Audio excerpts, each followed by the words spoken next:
social distancing sampai dengan pada titik yang memang dianggap mereka itu sudah aman. Walaupun sekarang ditemukan lagi ada klaster baru di beberapa kota di Cina. Nah, ini adalah aktivitas Cina setelah pembatasan. Pertama yang langsung berjalan secara penuh adalah orang yang bekerja. Ini garis birunya orang langsung bekerja. Dan kedua adalah orang yang mulai belanja groceries dan sebagainya. Nah, yang paling berat itu adalah di sektor leisure, pariwisata. Ini paling bawah dan paling lambat bergeraknya. Pariwisata itu paling duluan dan bangkitnya paling belakangan. Nah, lalu terhadap masyarakat itu seperti apa? Dari data dari Oxfam itu menyatakan bahwa 500 juta orang menjadi miskin karena karena pandemi ini. Dan posisi Indonesia kita sebetulnya belum pada puncak. Ini terus-menerus pertumbuhan dari kasus positif terus bertambah terus. Jadi kita posisinya masih mau naik, padahal negara lain itu sudah mulai melandai ini kurvanya ya. Kita masih kurva naik. Nah, demikian juga pada saat pelonggaran pembatasan kita juga otomatis kita masih di belakang dari negara-negara yang kurvanya sudah mulai mendatar. Nah, data ini saya belum update. Ini data tanggal 10 Juni. Saya mau menggambarkan di sini bahwa negara yang memang tidak melakukan pembatasan itu memiliki risiko yang memang fatality rate-nya tinggi. Itu adalah Swedia. Swedia itu kasusnya 45.000, yang meninggal 4.700. Jadi fatality rate-nya adalah hampir 12%, 11,92. Namun negara yang bisa mengendalikan untuk fasilitas kesehatannya itu cukup berhasil adalah Singapura. Singapura itu yang kasus positifnya sebetulnya besar, tapi yang meninggal itu kecil, fatality rate-nya kecil. Nah, di sini juga yang kita perlu lihat adalah juga dari segi tesnya. Tesnya ini ke Indonesia masih yang tertinggal ya. Kita hanya 0,74 orang per 1.000 orang dibandingkan dengan Singapura yang sudah 57,21 orang per 1.000. Nah, sebetulnya Bapak Ibu sekalian, yang menarik itu sebetulnya bukan hanya perkara testingnya, tapi tracingnya. Nah, ini yang juga menjadi pemikiran kami selaku organisasi pengusaha untuk membantu teman-teman yang sudah menemukan aplikasinya. Kebetulan tadi sore saya sudah ketemu salah satunya. Kita memberikan dukungan penuh untuk aplikasi itu bisa segera eksekusi, dijalankan, karena itu akan sangat membantu kita mengisolasi penderita yang positif. Memang tujuannya adalah yang sakit atau yang positif itu harus diisolasi supaya tidak menularkan gitu. Nah, sampai hari ini apps untuk tracing itu belum ada. Dan ini kita sedang mendorong agar segera bisa jalan dan bisa mendapatkan koneksi link dengan dinas kesehatan di seluruh provinsi. Jadi kita bisa mengikuti online data orang-orang yang terkena positif. Nah, di sini yang dampaknya juga di sektor usaha itu kalau datanya teman-teman Kadin yang diolah bersama-sama dengan Apindo itu diperkirakan lebih dari 6 juta yang sudah di PHK, dirumahkan atau dicutikan di luar tanggungan perusahaan.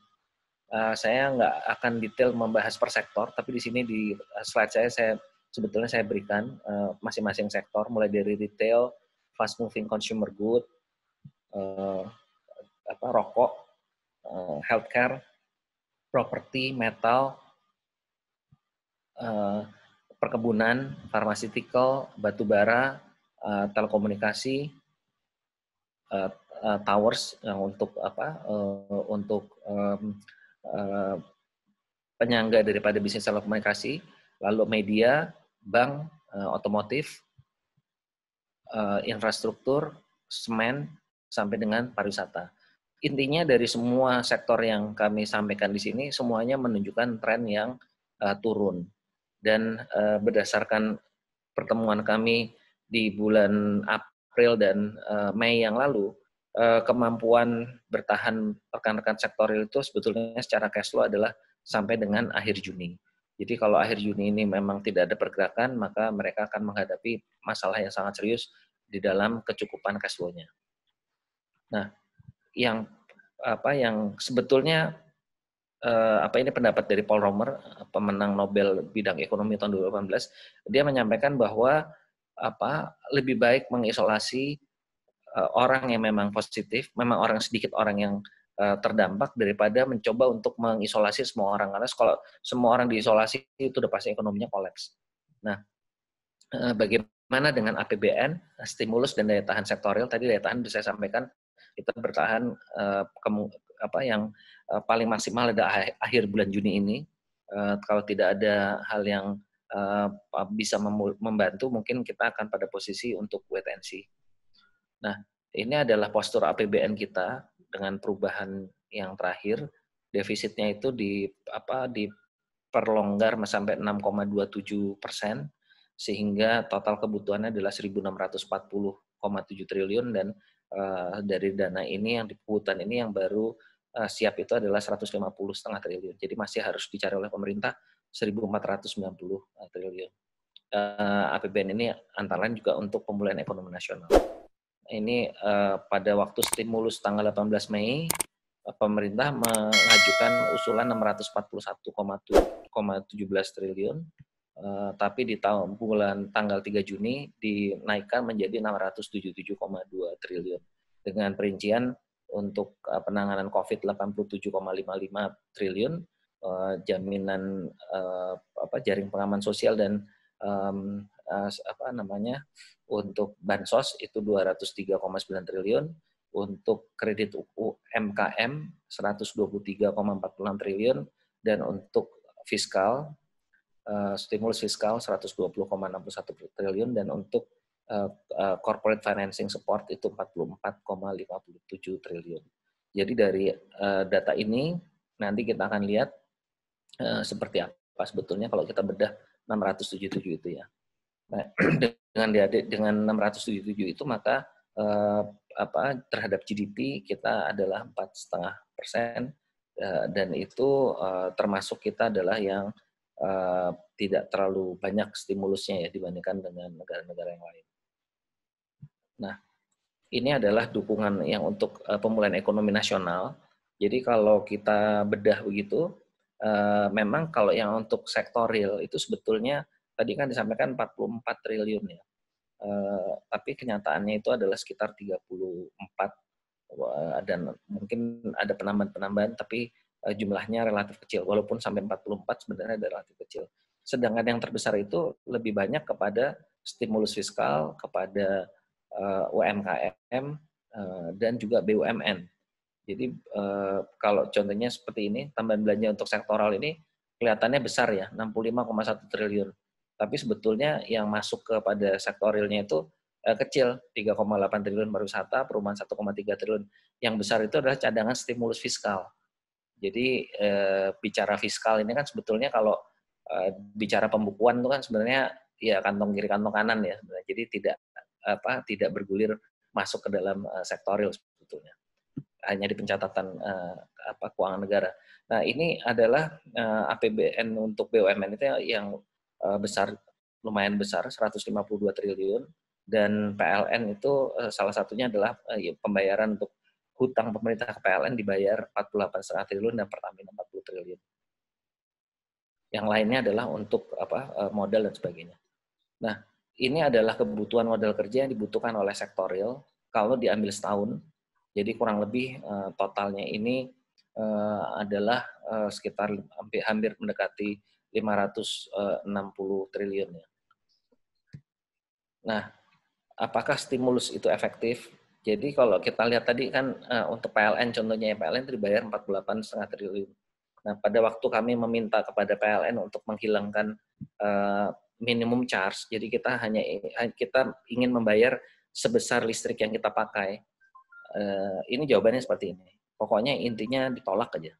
Pokoknya nggak ada minimum charge.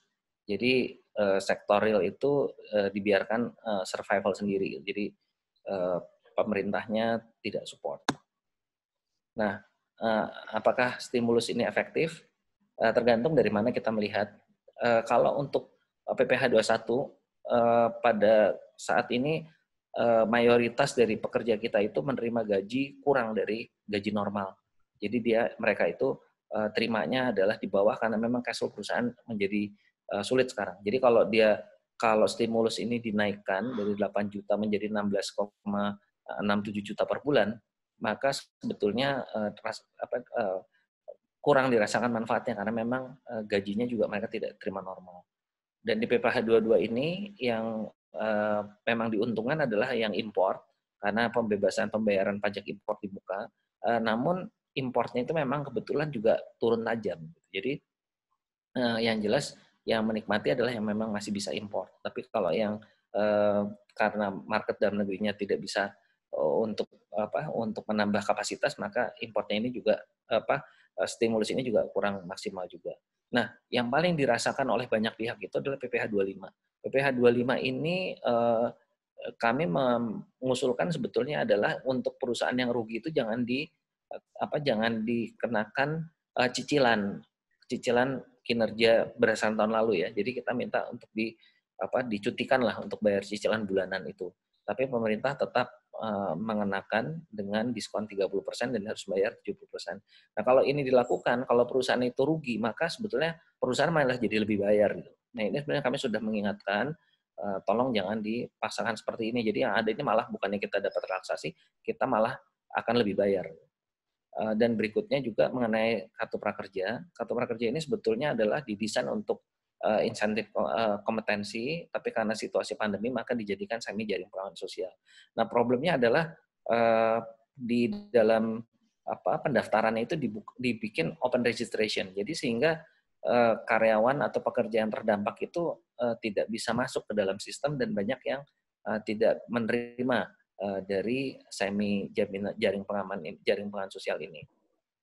Nah, ini adalah yang masih dalam proses, tapi kami sudah memantau.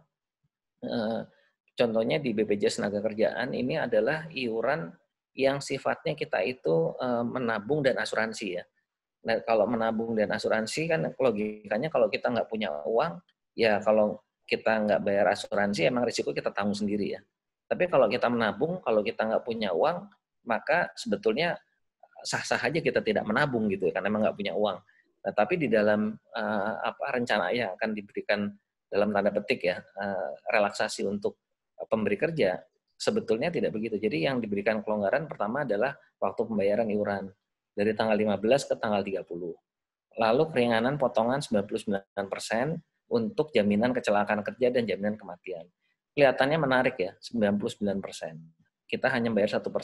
Tapi kalau Bapak Ibu lihat, preminya juga kecil, Bapak Ibu sekalian. Hanya 0,24 sampai 1,74 untuk jaminan kecelakaan kerja. Ini ada 5 layer, jadi ada layer-layernya 5 itu paling kecil 0,24 ini yang paling banyak dan 1,74 ini yang terkait dengan risiko tinggi. Misalnya contohnya di oil and gas dan jaminan kematian hanya 0,3%. Nah, sedangkan jaminan pensiun ini juga dikasih diskon 99%, tapi ini adalah sifatnya penundaan. Dibayar minimal 3 bulan ke depan dan paling lama 6 bulan setelah berakhirnya kebijakan relaksasi. Jadi juga jangkanya pendek. Jadi seperti itu. Sedangkan JHT ini yang paling besar 5,7% tidak ada relaksasi. Jadi kami ingin, dan kalau yang di kesehatan malah yang kami dengar informasinya usulan dari Kementerian Keuangan malah tidak ada relaksasi. Jadi kalau kita lihat seperti ini ya memang sektor realnya disuruh survival sendiri gitu, kira-kira begitu. Nah, namun demikian ada kebijakan yang efektif. Contohnya adalah POJK nomor 11 ini mengenai pelonggaran pembayaran hutang kepada perbankan atau lembaga keuangan. Ini sangat membantu kita untuk melakukan penjadwalan hutang. Dan juga adanya surat edaran Menteri Perindustrian yang pada saat PSBB kemarin itu perusahaan industri dilonggarkan untuk tetap beroperasi dengan mengajukan surat izin operasi dan mobilitas melalui online. Ini juga membantu. Ada 17.000 perusahaan yang tetap beroperasi dan alhamdulillah kasus COVID-nya rendah. Dan terakhir adalah surat Menaker tentang THR yang bisa ditunda atau dicicil ini juga sangat membantu perusahaan untuk melakukan penjadwalan pembayaran THR-nya. Nah, ini adalah realitas yang kita hadapi, yang pada intinya adalah keterbatasan keuangan negara, pengambilan keputusan dari pejabat pengambil keputusan yang memang agak dilema karena ada traumatik yang cukup dalam dari pejabat-pejabat yang terkait dengan posisi strategis seperti di Kementerian Keuangan, di Bank Indonesia yang mereka juga harus hati-hati. Lemahnya koordinasi, cakupan tes yang masih rendah, rendahnya pengetahuan masyarakat tentang COVID, dan besarnya jumlah penduduk miskin dan rentan miskin, serta terbatasnya cadangan dana pada perusahaan sektorial yang tadi saya bilang daya tahannya hanya 4 Juni, dan penurunan pendapatan dan daya beli masyarakat, serta meningkatnya pengangguran. Tahapan ini adalah tahapan menuju normal melalui pelonggaran PSBB, periode pemilihan, dan periode akselerasi atau kondisi new normal. Ini adalah skenario pemulihan dari Kementerian Perekonomian Nasional. Nah, strategi. Pak Arief Wibowo menyampaikan pada saya, kira-kira strateginya apa sih kalau dalam situasi seperti ini? Nah, ini kalau dalam pandangan kami, itu ada 3 strategi yang digunakan oleh sebagian perusahaan yang ada di Indonesia, khususnya di Indonesia. Yang pertama ini wait and see strategi. Jadi ini adalah yang paling banyak. Perusahaan itu paling banyak menggunakan strategi ini, strategi bertahan. Mereka menunggu terjadinya peningkatan demand, baru mereka melakukan aktivitas bisnis.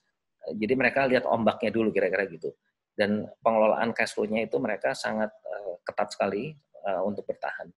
Lalu kedua adalah pivot business model. Ini adalah pengembangan bisnis yang dengan mengubah model bisnis itu sendiri namun tetap berpijak pada visi bisnis yang dimiliki.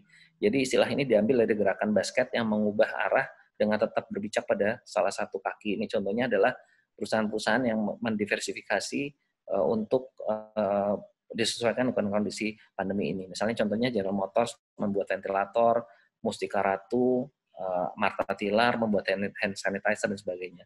Nah, lalu ini adalah Blue Ocean Strategy, yaitu menciptakan produk inovasi baru yang diperlukan masyarakat pada saat yang tepat. Hal ini dapat menciptakan demand tersendiri. Ini contohnya adalah mini lab PCR yang hasilnya itu bisa keluar dalam waktu 1 jam. Dan ini ada ya, menarik juga ada orang bikin hand hook. Hand hook itu ini contohnya ini yang dipakai untuk mancetin tombol di lift itu ternyata sekarang ini rame nih bikin, padahal sederhana begini ternyata dia creating a new demand juga. Nah, adapun risk management-nya pada prinsipnya adalah kalau untuk cash flow adalah semua semua expenses dipotong, difokuskan pada domestic market dan melakukan inovasi atau kreatif revenue. Ini saya mencontohkan di sektor makanan minuman ya, ada food delivery, kalau hotel itu ada staycation dan sebagainya. Lalu kalau di human resources ini adalah kita harus memperhitungkan risiko terhadap PHK ya, terutama pesangon, karena akan ada 30-40% orang dari angkatan kerja kita yang akan di PHK karena kontraknya habis. Dan juga adanya unsecure psikologi dari karyawan kita dan adanya hutang-hutang seperti misalnya BPJS. Health protokolnya saya nggak usah sebutkan, tapi external risk-nya harus kita perhitungkan adalah akan semakin tinggi fatality rate dan masa pandemik yang akan lebih panjang. Dan ini tidak ada support dari pemerintah untuk stimulusnya. Kemungkinannya kalau ada pun kecil. SWOT analisisnya kita punya keuntungan populasi yang besar, konsumsi rumah tangga, dan juga makroekonomi kita itu dibandingkan yang lain prudent, tapi saking prudentnya jadi memang negaranya selamat tapi sektor realnya babak belur ya. Lalu easy minded people ini keuntungan juga kan orang kita cenderung pragmatis dan ada nekatnya gitu ya, berani gitu. Dan juga adanya peningkatan di middle class. Di opportunity-nya ini adalah kita perlu mereadjust semua policies. Ini adalah salah satunya adalah secepatnya mengeluarkan atau mensahkan omnibus law, undang-undang cipta kerja. Dan juga kita masih ada kesempatan untuk meningkatkan digital ekonomi kita dan juga meningkatkan lokal produk kita. Thread-nya sama dengan tadi yang saya sampaikan, sama dengan yang risk management, dan di weakness-nya adalah kita di penanganan COVID-nya sangat tidak optimal. Nah, ini adalah penyesuaian regulasi untuk Undang-Undang Cipta Kerja. Kenapa ini saya tampilkan slide-nya? Karena ini adalah waktu kita untuk melakukan melakukan kalibrasi ulang terhadap regulasi ketenaga kerjaan kita untuk mendorong pertumbuhan ekonomi kita ke depan. Karena kalau omnibus ini tidak mengikutkan klaster tenaga kerja, maka ini kita akan mengalami slow rebound, dan juga yang masuk itu lebih banyak capital intensive investment. Jadi yang padat karyanya nggak ada gitu, nggak masuk. Nah, tapi kalau ini kita lakukan, maka kita akan mendapatkan kecepatan rebound yang lebih cepat. Nah, ini adalah mindset di era pandemi. Menurut pandangan kami adalah jangan panik, karena Anda tidak sendirian menghadapi situasi ini, harus berpikir jernih dan mencari masukan dari berbagai pihak untuk survive.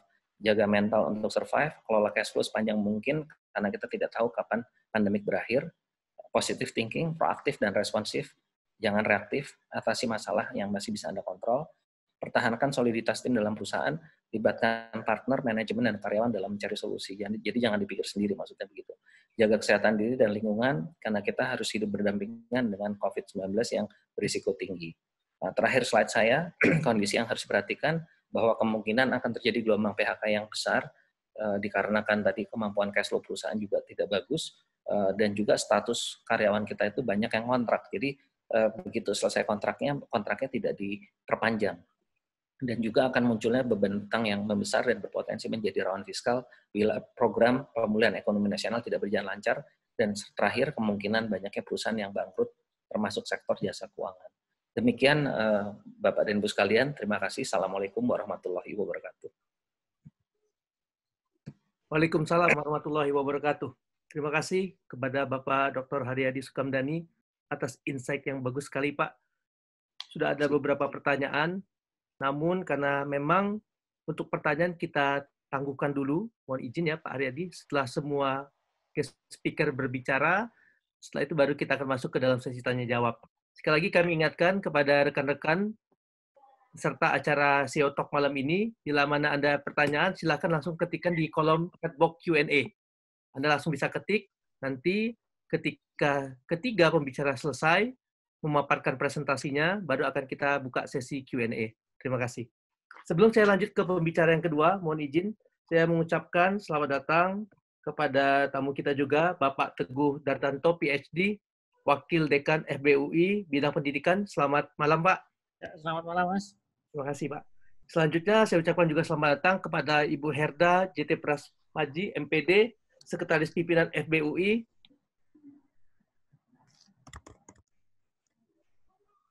Oke, selamat malam. Selamat malam, Bu. Selanjutnya, sama Ibu Rofikoh juga, Mas Randy. Yes, selamat malam. Yang kemudian saya ucapkan kepada Ibu Profesor Rofikoh Rohim, Ketua Program FEB UI. Selamat malam, Bu Rofikoh. Malam, saya sudah mendengarkan dari tadi. Saya ini pasif aja supaya biar mahasiswa dan alumni yang lain yang untuk nanya-nanya.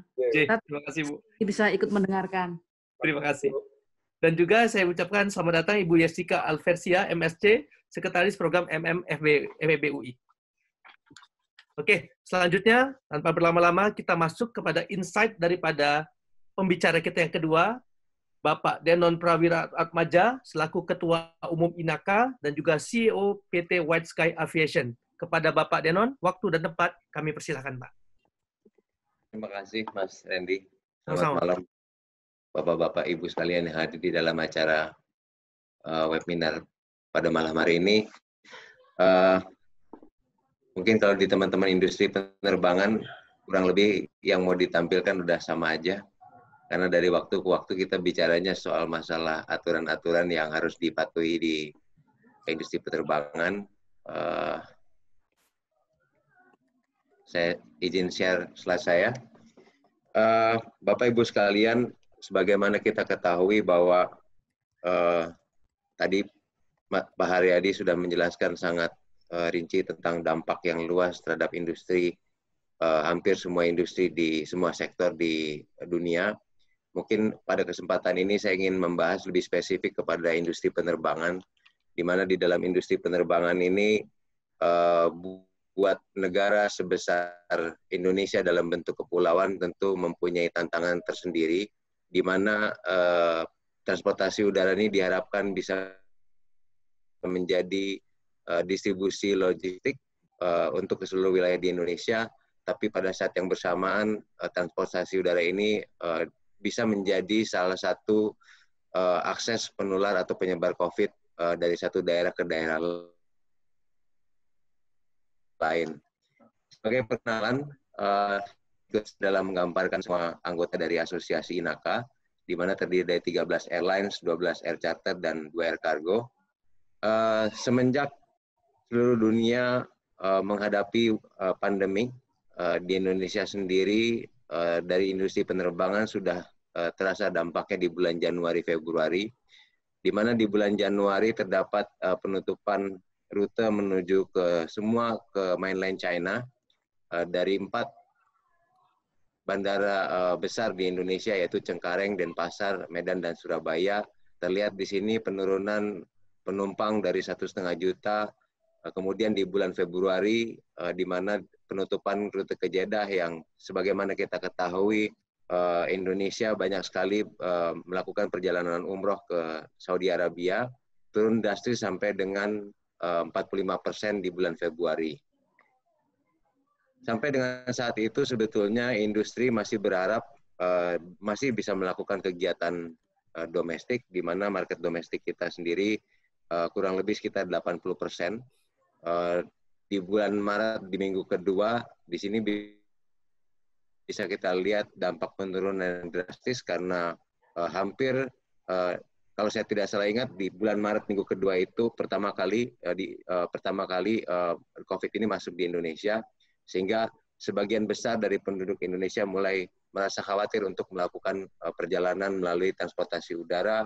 Diikuti di bulan April sejumlah ketentuan-ketentuan yang bisa share di sini sebagai satu bahan pertimbangan kenapa industri penerbangan saat ini begitu rendah terhadap peminat bagi masyarakat Indonesia untuk melakukan kegiatan penerbangan.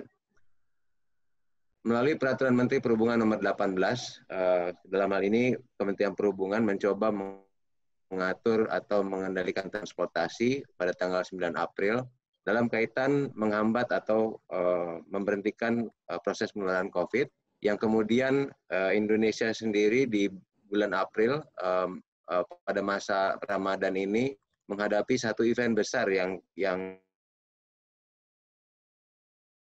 sama-sama kita ketahui. Pemerintah cukup sukses dalam mengatur transportasi baik udara, darat maupun laut, karena melalui PM25 ini saya boleh bilang tahun sebelumnya, di mana melalui Peraturan Menteri Perhubungan Nomor 25 ini kita bisa lihat sangat penurunan trafik penumpang dari pusat kota ke masing-masing daerah. Namun kelihatannya dampak ini tidak terlalu baik bagi dunia penerbangan karena turunnya frekuensi penerbangan. Dalam kaitan tersebut, kemudian diikuti oleh Surat Edaran Dirjen Nomor 16 dan 17 untuk mengantisipasi terhadap penutupan rute-rute yang dilakukan di dalam domestik. Melalui Surat Edaran Dirjen Nomor 16 dan 17 ini, maskapai dapat melakukan kegiatan pengiriman logistik melalui pesawat-pesawat yang seharusnya digunakan untuk penumpang, sehingga ini merupakan kebijakan yang membantu para maskapai untuk tetap melakukan kegiatannya mengirimkan logistik sampai ke seluruh wilayah di Indonesia. Diikuti dengan Surat Edaran Gugus Tugas Nomor 4, 5, dan 6 dengan Surat Edaran Dirjen Nomor 31, 32, di mana Surat Edaran Dirjen Nomor 31 atau 32 ini memberikan satu determinasi yang jelas terhadap aturan-aturan pengecualian bagi penerbangan-penerbangan yang diperbolehkan selain mengantar logistik ke pelosok wilayah. Dalam hal ini, Surat Edaran Dirjen Nomor 31-32 dilengkapi dengan Surat Edaran Gugus Tugas Nomor 7 dalam kaitan penanganan bagaimana pengaturan maskapai agar dapat mengangkut penumpang ke seluruh wilayah Indonesia. Terakhir dari Peraturan Menteri Perhubungan Nomor 41, di mana dalam peraturan ini dilakukan perubahan terhadap PM18, yaitu yang tadinya aturan dari maskapai mengangkut penumpang hanya dibatasi 50%, tapi di dalam perubahan nomor 41 ini maskapai boleh mengangkut penumpang sampai dengan batas 70% bagi jenis pesawat tertentu. Yang kemudian juga dilanjutkan dengan Surat Edaran Dirjen Nomor 13 yang setelah slide ini akan saya jelaskan secara rinci. Sulitnya maskapai yang melakukan kegiatan penerbangan, karena memang industri ini sangat bergantung kepada regulasi yang dirilis oleh pemerintah. Kita tidak bisa mengikuti aturan-aturan, kita tidak bisa mengikuti keinginan komersial tanpa mematuhi ketentuan yang ada di Kementerian Perhubungan, di mana di dalam surat edaran Dirjen nomor 13 ini ada 3 sub yang diatur, yaitu semua stakeholders yang ada di dalam industri penerbangan, yaitu panduan kepada operator penerbangan, yang kedua adalah panduan kepada operator bandara, dalam hal ini bukan hanya Angkasa Pura I dan Angkasa Pura II, tapi juga bandara-bandara UPBU yang berada di seluruh wilayah Indonesia selain di kota-kota besar. Kemudian yang ketiga, panduan kepada penyelenggara navigasi, di situ tertulis sekitar 12 pasal, di mana dalam penyelenggaraan navigasi ini perlu diperhatikan, sebagaimana kita ketahui beberapa waktu di awal bulan Mei, kalau saya tidak salah, terjadi penumpukan calon penumpang yang semua hadir di dalam Terminal 2 di Bandara Suta. Oleh karena itu, melalui surat edaran nomor 13 ini, kami berharap bahwa semua stakeholders yang terlibat di dalam dukungan melakukan kegiatan transportasi udara ini bisa mengikuti ketentuan dalam rangka memutus tali penyebaran COVID, sehingga kembalinya masyarakat menggunakan transportasi udara ini bisa berangsur-angsur pulih.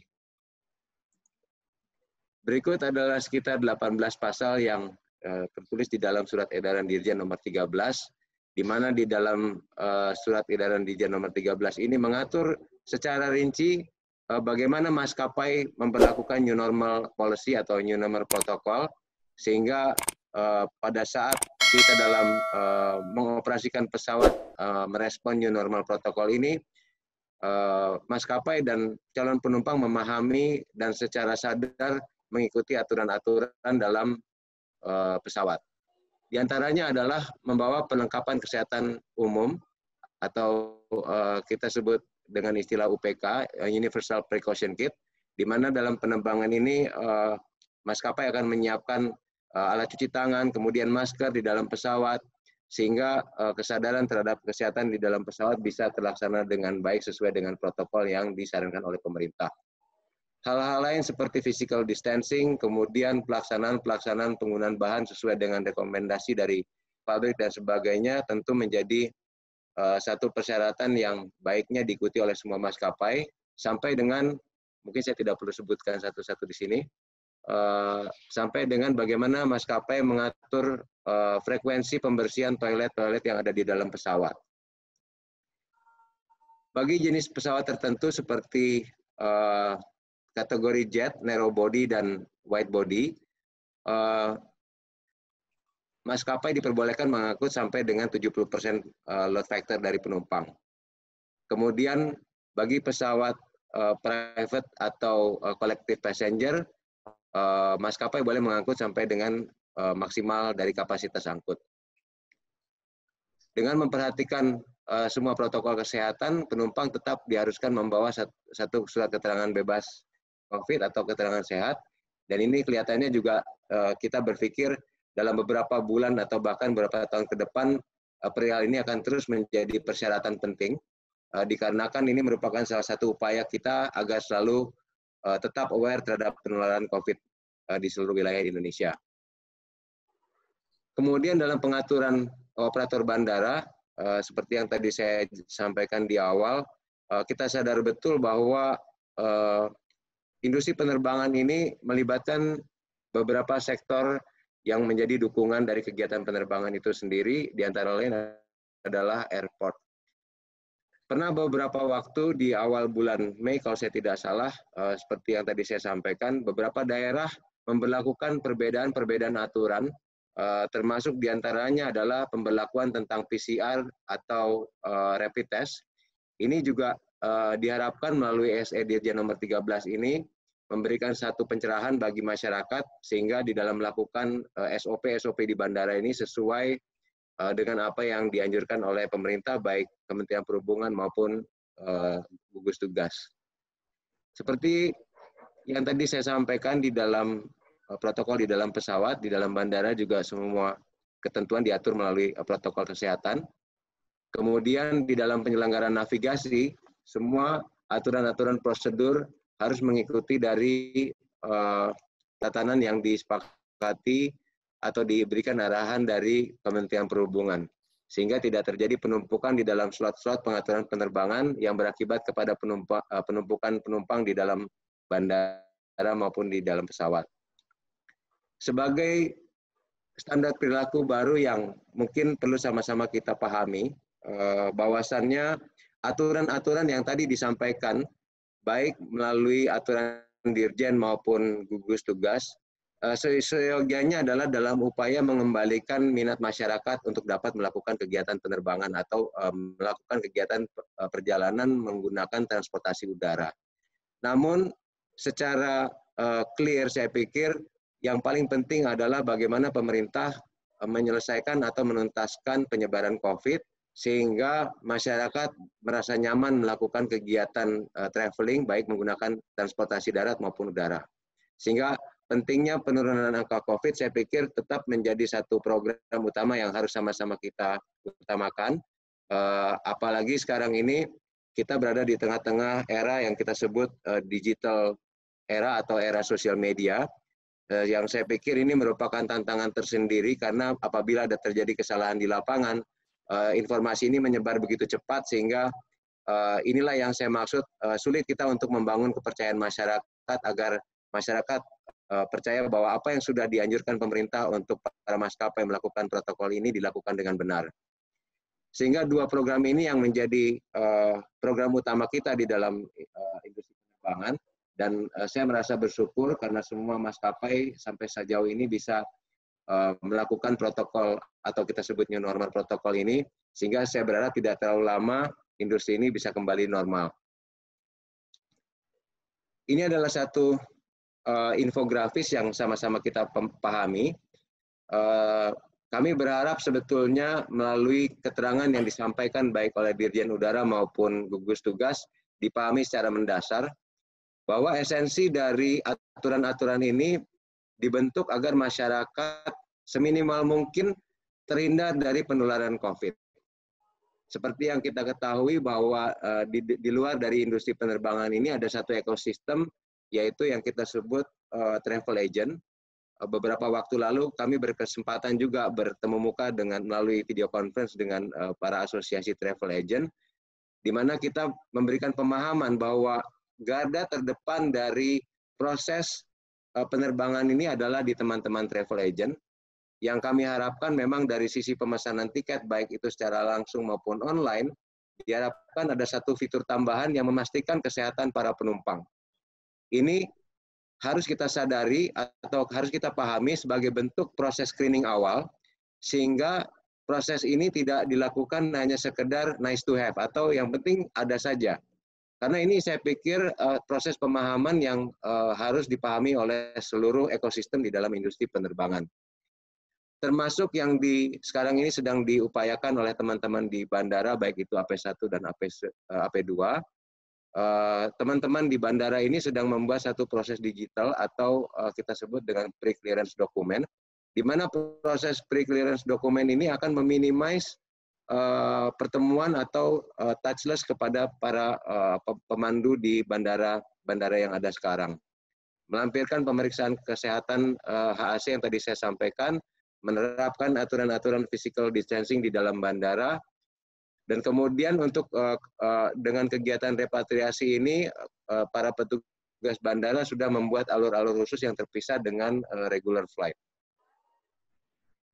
Di dalam pesawat, seperti aturan yang tadi kami sampaikan, maskapai sekarang ini sudah melakukan campaign terhadap bagaimana caranya mereka melakukan aturan-aturan kebersihan atau tetap menjaga higienitas dari pesawat-pesawat yang ada, menambah frekuensi pembersihan, kemudian membuat satu paket-paket makanan yang sifatnya tidak harus yang bisa digunakan atau di recycle. Kemudian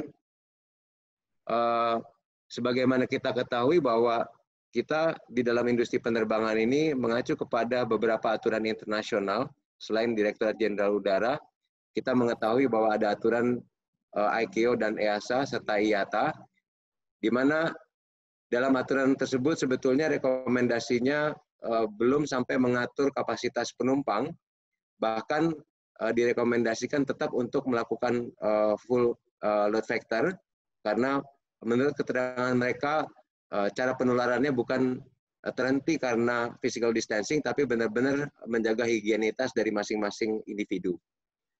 Namun demikian, saya pikir ini bukan sesuatu yang bisa kita adop begitu saja, karena saya melihat masyarakat Indonesia kebanyakan lebih nyaman kalau mereka melakukan kegiatan penerbangan tetap melakukan physical distancing, sehingga saya lihat di sini Direktorat Jenderal Perhubungan Udara yang selalu berkomunikasi dengan kita di asosiasi, mencari bagaimana baiknya sehingga apa yang diinginkan oleh masyarakat bisa terpenuhi secara baik.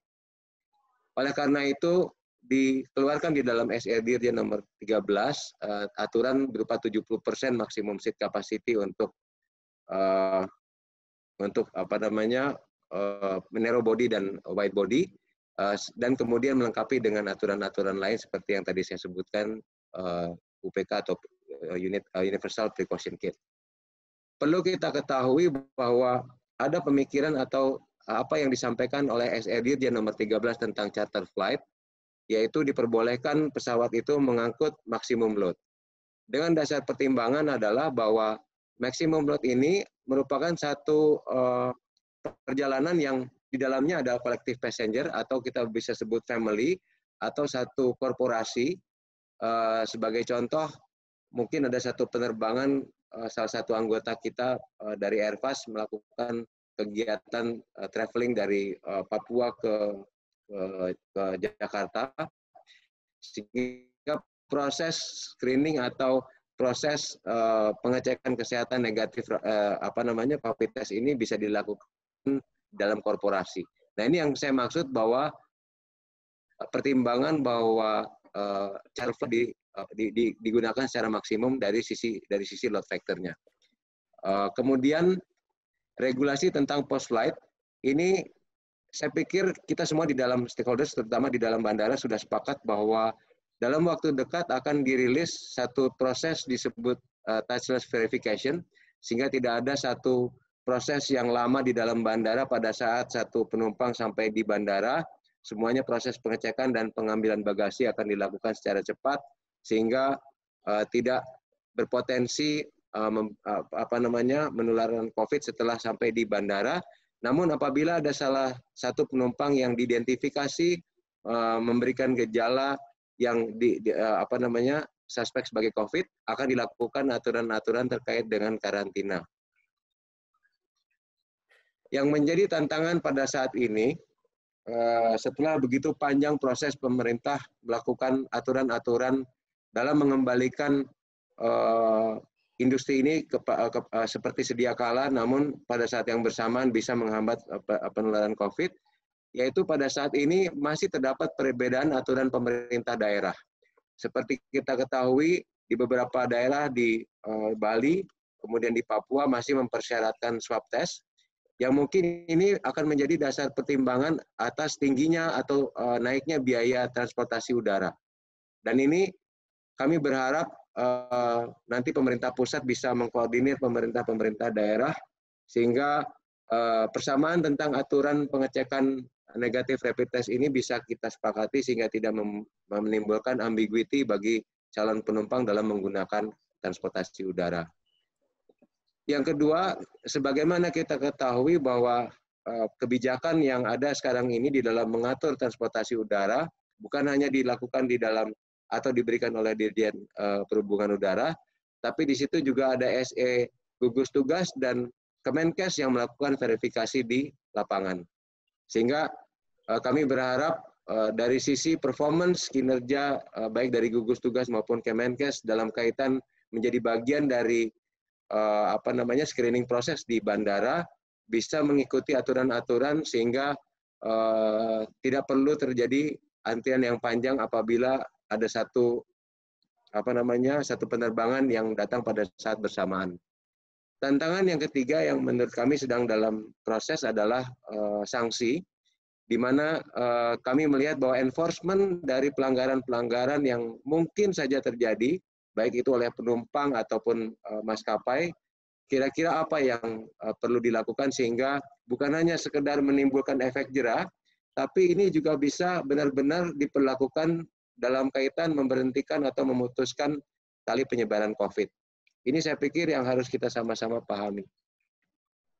Dari kami sementara yang menjadi solusi agar industri penerbangan bisa kembali lagi seperti sedia kala dengan waktu yang tidak terlalu lama, kami mencoba mengawal seluruh maskapai yang berada di dalam asosiasi ini untuk terus mengikuti aturan protokol kesehatan yang dituliskan di dalam SE gugus tugas nomor 7 dan dijelaskan di dalam PM41 dilengkapi SE Dirjen nomor 13. Kemudian yang kedua, kami juga meminta kepada seluruh anggota maskapai untuk membuat campaign atau aturan-aturan terhadap new normal sehingga bisa mengembalikan kepercayaan masyarakat dalam menggunakan industri penerbangan dalam kaitan menunjang sosial ekonomi yang ada di Indonesia. Sehingga harapan kami di akhir tahun 2020 ini setidaknya industri penerbangan bisa kembali bergairah. Mudah-mudahan tidak terlalu lama dari apa yang seperti digambarkan oleh beberapa pihak di internasional. Mas Randy, kalau masih ada sedikit waktu, saya ingin menampilkan kira-kira gambaran seperti apa new protokol dari salah satu anggota kita. Oke. Bentar.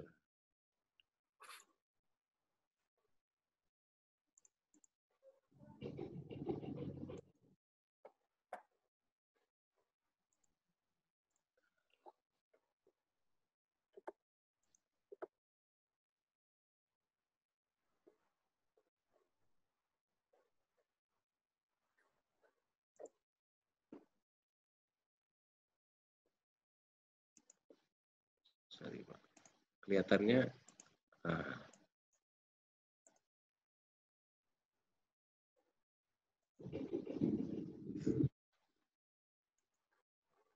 Bisa masuk, Vin? kayaknya belum, Pak. Sebentar, Pak. Nggak, dicoba aja dulu. Nggak. Baik, para hadirin, sambil menunggu Pak Denon, silakan sekali lagi kami persilakan bagi yang ada pertanyaan, Anda bisa mengetikkan pada kolom chat, ya. Nanti akan kita bacakan ketika di sesi yang akhir. Silakan kembali ke Pak Denon. Wow. Alfa maternya Pak Arief nih. Waduh, hebat. Garuda, bravo Garuda Indonesia. Jadi inilah nanti prosedur-prosedur yang akan kita lakukan di bandara.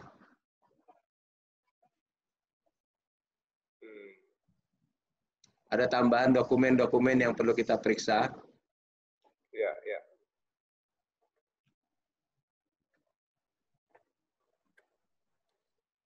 Kesehatan menjadi mandatori di setiap bandara di seluruh Indonesia untuk bisa dicek.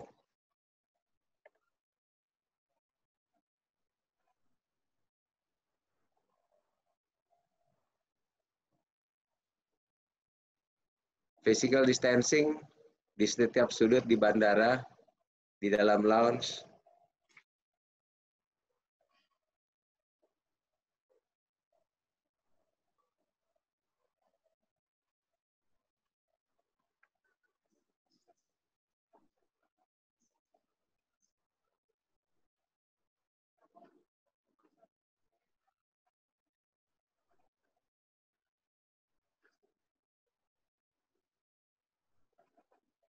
Frekuensi kebersihan dari pesawat ditingkatkan terus.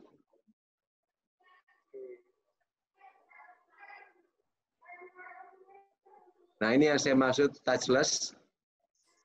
Iya, iya.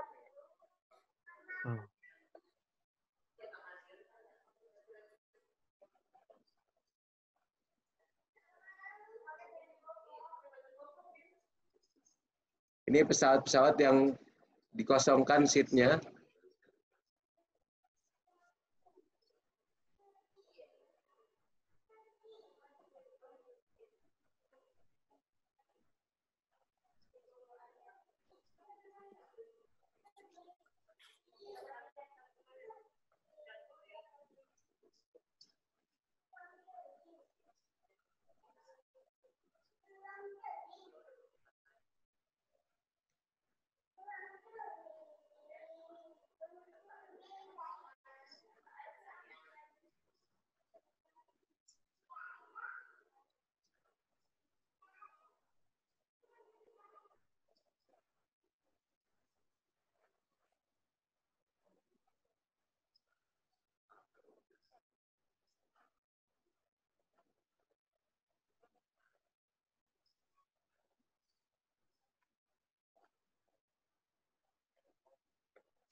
Mungkin cukup ya, Pak. Baik.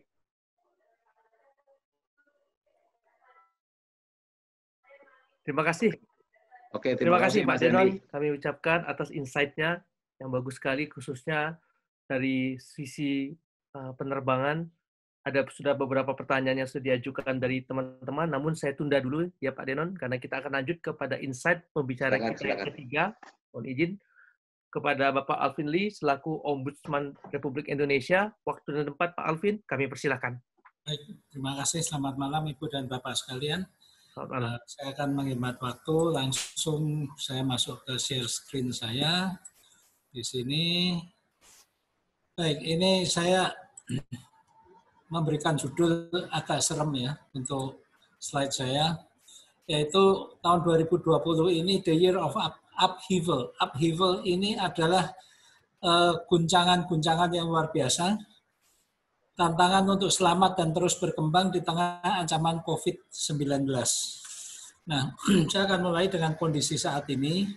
Sampai dengan sekarang ini belum ada vaksin COVID-19. Untuk obat, itu ada dexamethasone untuk pasien kritis, tapi itu pun masih diperdebatkan. Ada yang setuju bahwa itu efektif untuk mengurangi sakitnya pasien kritis, ada yang belum. Karena belum ada vaksin, ini masih perlu waktu lama, dan untuk distribusi juga. Jadi vaksin ini, kalaupun ditemukan pada akhir tahun ini, untuk nanti diproduksi secara massal dengan harga terjangkau dan didistribusikan merata itu masih butuh waktu juga. Sedangkan kita kehidupan harus terus berlanjut di tengah perang kita melawan COVID-19. Jadi kita perlu menyesuaikan diri, tidak boleh terkapar karena terpapar COVID. Jadi kita tetap maju terus sambil melindungi diri kita sendiri. Nah, ada berbagai perubahan yang terjadi karena COVID-19 ini. Pertama adalah kesadaran tentang hygiene dan kesehatan.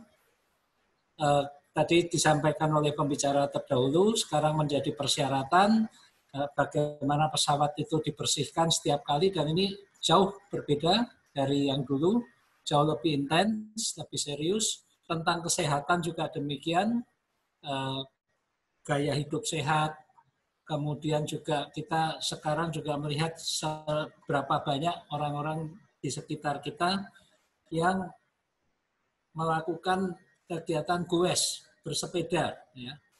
Ini merupakan upaya dari meningkatkan daya tahan tubuh terhadap serangan virus corona. Kemudian ada bekerja dari rumah, ini kita semua sudah mengalami, nanti saya akan jabarkan lebih jauh. Pelayanan jarak jauh ini tidak lepas dari bekerja dari rumah juga. Kemudian ini juga ada pergeseran peran manusia dan juga perubahan keakraban sosial. Saya akan mulai dulu dengan kesadaran hygiene dan kesehatan. Meningkatnya kesadaran hygiene dan kesehatan tadi sudah saya sampaikan, berkembangnya pola hidup sehat. Kemudian juga perubahan sistem pelayanan kesehatan. Karena banyaknya pasien COVID merata di seluruh Indonesia, sekarang yang sakitnya ini tidak benar-benar akut, tidak benar-benar parah, disarankan tidak usah ke rumah sakit, cukup ke dokter saja. Dan dokter pun sekarang juga mengembangkan telemedicine, udah nggak usah datang. Anda periksa sendiri, denyut jantungnya berapa, temperaturnya berapa, kemudian konsultasi lewat telepon, lewat online, dan sebagainya. Kemudian juga memberikan resep-resep yang bisa dibeli. Nah, ini telemedicine ini sudah berkembang di negara-negara lain, seperti di Amerika Serikat dan di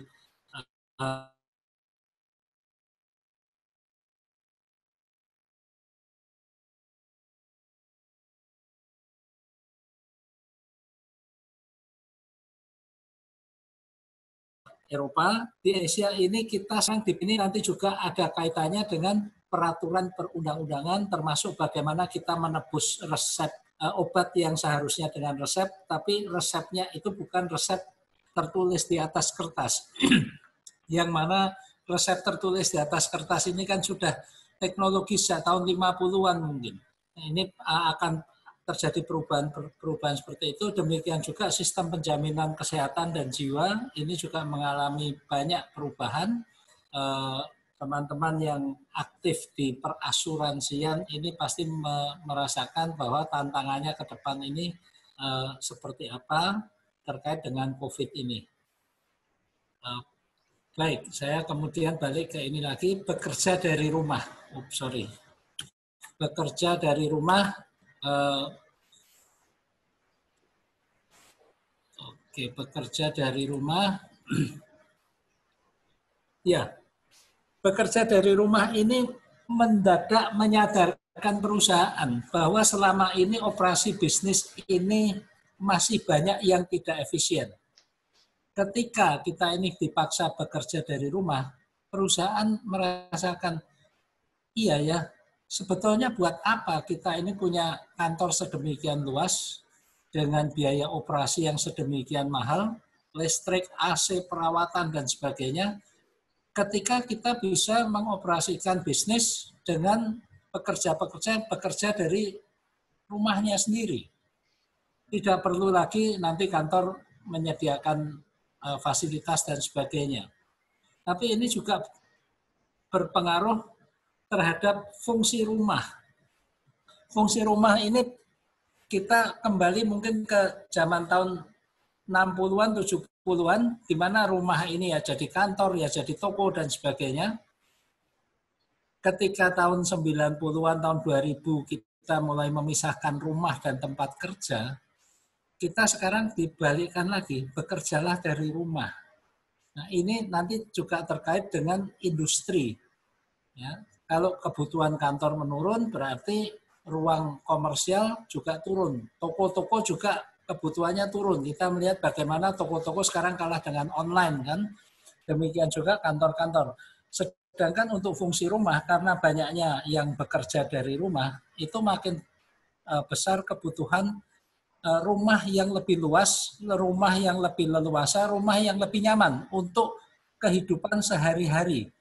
Yang sebelumnya kita rumah ini ya bangun tidur, berangkat kerja, nanti mungkin kalau di Jakarta ini kita pulang juga sudah jam 9, jam 10 malam, hanya untuk tidur, mandi, besoknya ketemu keluarga sebentar, ditinggal lagi. Nah, dengan bekerja dari rumah ini terjadi shift. Perubahan perilaku juga, orang-orang pekerja ini yang sekarang bekerja di rumah, waktunya ini lebih banyak karena intensitas kerja di rumah beda dari intensitas kerja di kantor. Makanya kita juga melihat banyak yang kemudian hobi masak, bercocok tanam, ya, kemudian punya waktu lebih banyak untuk keluarga, lebih banyak untuk olahraga dan sebagainya. Ini kaitannya dengan perubahan kebutuhan transportasi, nyambung dengan Pak Denon tadi. Kalau makin banyak perusahaan yang melakukan perubahan, memanfaatkan kerja dari rumah, ini tentunya pekerja ini juga tidak perlu setiap hari melakukan commuting dari rumahnya ke kantor, balik lagi. Ini kaitannya juga mereka mungkin merasa nggak perlu juga punya rumah yang mahal, kecil, mahal, atau kos atau sewa apartemen di kota, sekedar untuk mendekatkan diri dengan tempat kerja. Mereka bisa juga, ngapain hidup di tengah kota, bisa pindah ke pinggiran sekaligus cari udara yang lebih bersih. Nah, transportasi ini nantinya juga akan berubah. Dan saya menyampaikan ini bukan cuma yang di Indonesia, di negara-negara lain ternyata sudah melakukan perubahan work from home ini secara permanen. Jadi saya juga expect di Indonesia tidak sedikit nanti perusahaan-perusahaan yang mengubah cara kerjanya lebih banyak bekerja dari rumah. Selanjutnya, ini juga akan berpengaruh terhadap terms and conditions kerja dan penilaian kerja. Karena kerja dari rumah itu nggak perlu lagi lapor hadir, lapor pulang, jam log in, log out jam berapa.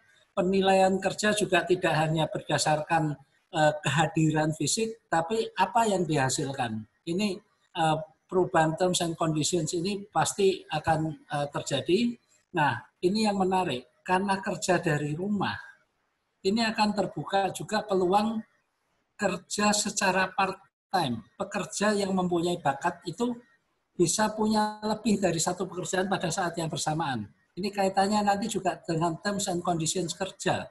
Boleh tidak seorang pekerja karena tidak perlu ngantor, dia juga boleh punya pekerjaan lain pada saat yang sama. Berikutnya adalah karena work from home, bisa saja sebuah perusahaan di Jakarta, pekerjanya tinggalnya di Jawa Tengah atau bahkan di Papua, yang penting tiap hari nyetor pekerjaan tersebut. Nah, ini bahkan pekerjanya ada di negara lain. Ini menjadi tantangan tersendiri karena tidak tertutup kemungkinan nanti juga kita tenaga kerja asing melakukan kegiatan-kegiatan untuk perusahaan di Indonesia. Karena orangnya tidak perlu datang, kan nggak perlu visa, nggak perlu izin kerja, bahkan pajaknya, NPWP, dan sebagainya. Ini betul-betul dunia kita ini diubah. Ini ada perubahan lingkungan hukum hubungan kerja. Nanti misalnya pekerja di Jakarta ini, perusahaan di Jakarta pekerjanya dari Manado. Itu upah minimumnya ngikutin mana? Ya. Kemudian kalau pekerja Indonesia melakukan pekerjaan untuk perusahaan, let's say, di Myanmar, itu kontraknya pakai hukum atau undang-undang yang mana? Ini semuanya perlu kita antisipasi. Dari pihak pemerintah tentunya juga harus mengantisipasi bahwa ini akan terjadi. Ini tidak lepas karena adanya bekerja dari rumah dan membuka peluang-peluang seperti ini. Kita bisa melihatnya sebagai peluang, bisa juga melihatnya sebagai ancaman. Kemudian saya masuk ke pelayanan jarak jauh. Berkurangnya pelayanan tatap muka, pada saat ini saya yakin, baik itu perusahaan maupun pelanggan ini sama-sama gagap. Tidak ada satupun perusahaan maupun negara yang memprediksi terjadi kondisi wabah COVID global seperti ini. Semuanya dipaksa melakukan perubahan, uji coba, perusahaannya juga uji coba, pelanggannya juga tiba-tiba harus menghadapi cara pelayanan yang berbeda. Coba aja yang paling gampang kita ke bank. Tiba-tiba bank itu cara pelayanannya berbeda. Ya, tidak melayani yang retail, datang ke untuk datang ke kantor dan sebagainya. Ini sama-sama gagap dan perusahaan juga sekarang mau tidak mau memanfaatkan virtual reality, menggunakan teknologi informasi bahwa kehadiran perusahaan ini ada di mana-mana, tidak secara fisik, tapi menggunakan teknologi informasi. Kalau kita melihat dari positifnya, jam pelayanan bisa makin panjang dan fleksibel, tidak tergantung jam kerja kantor. Mau sampai jam malam pun tidak masalah.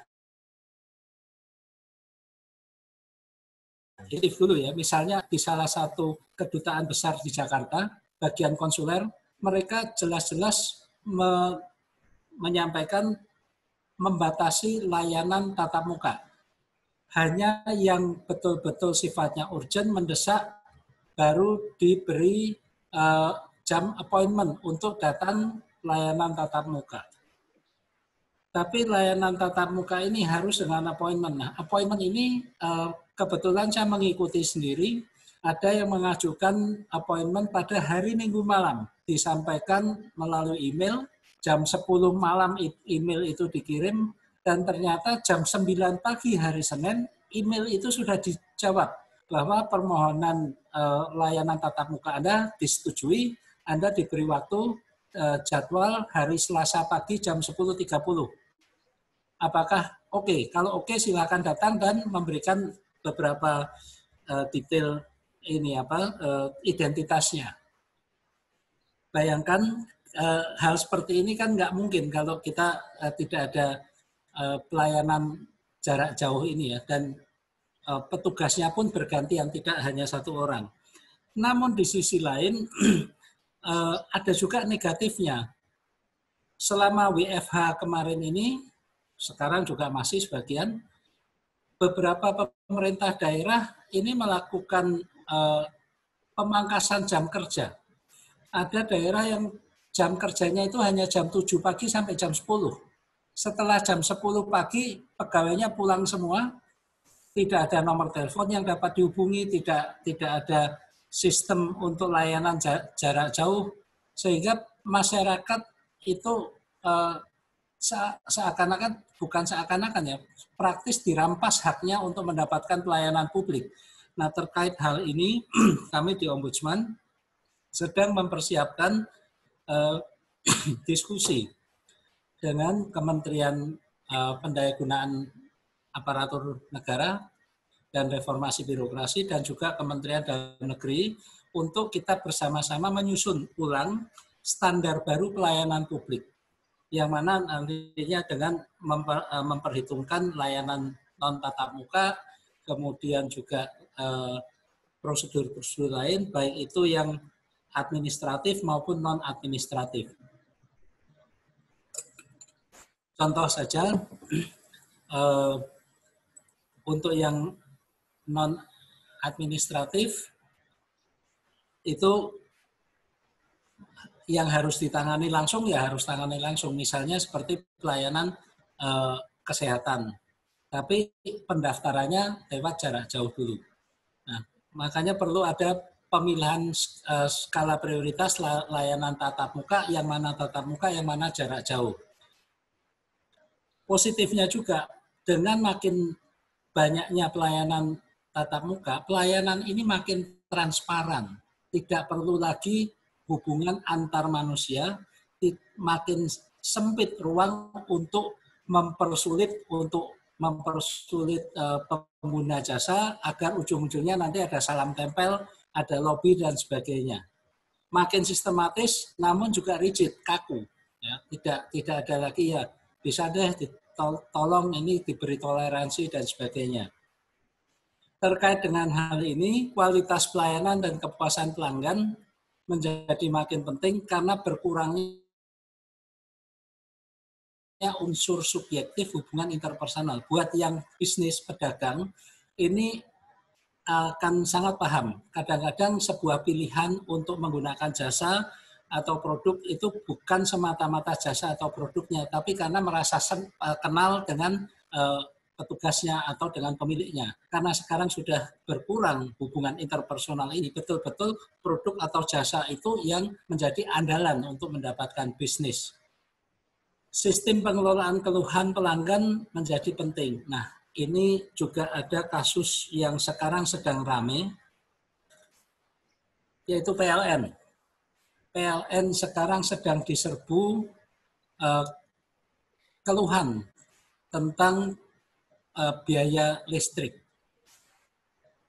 Dalam laporan tahunan Ombudsman, sebetulnya sejak tahun lalu Ombudsman sudah menyoroti masalah yang ada di PLN, yaitu masalah pencatatan penggunaan listrik. Baik itu sistem pencatatannya yang dilakukan oleh outsourcing dengan target-target, sehingga bisa saja petugas itu karena mengejar target sehari harus mencatat berapa pelanggan, mereka mengabaikan kualitas dari pencatatannya itu. Apa yang terjadi? Ada pelanggan-pelanggan yang pencatatannya under recorded. Pakainya 1.000, dicatatnya 700. Tapi ada juga yang over recorded. Pakainya 1.000, dicatatnya 1.200. Nah, ketika terjadi COVID ini, tidak ada pencatatan, kemudian ada perubahan sistem, pelanggan diminta melaporkan sendiri pakai WhatsApp dan sebagainya, terjadilah terungkaplah bahwa selama ini sebetulnya ada masalah. Belum lagi dengan meter-meter yang sudah ketinggalan zaman itu.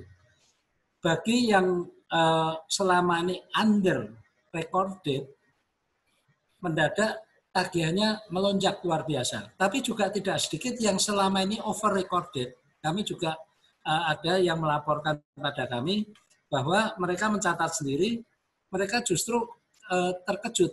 Kok tagihannya jauh di bawah catatan kami. Nah, hal seperti ini sebetulnya sudah kami sampaikan kepada PLN, tapi PLN sendiri juga kesulitan mengatasi karena ini sistemnya nasional, juga terkait juga dengan hubungan mereka dengan vendor dan sebagainya. Yang membuat masalah ini menjadi makin runyam adalah cara PLN merespon dan berkomunikasi dengan pelanggan yang menyampaikan keluhan, terutama yang selama ini under recorded mungkin ya. Kalau yang over recorded, bayarnya makin kecil, diam-diam saja, happy-happy saja. Tapi yang tiba-tiba melonjak, ini kami menilai cara PLN merespon ini masih sangat lamban dan juga kurang memuaskan. Sehingga makanya menjadi ramai di media sosial. Lebih parah lagi di media sosial, bukannya PLN ini memberikan komunikasi yang baik, menjelaskan, kemudian mengakomodir dan melakukan perbaikan, apa yang dilakukan PLN justru menyewa jasa buzzer.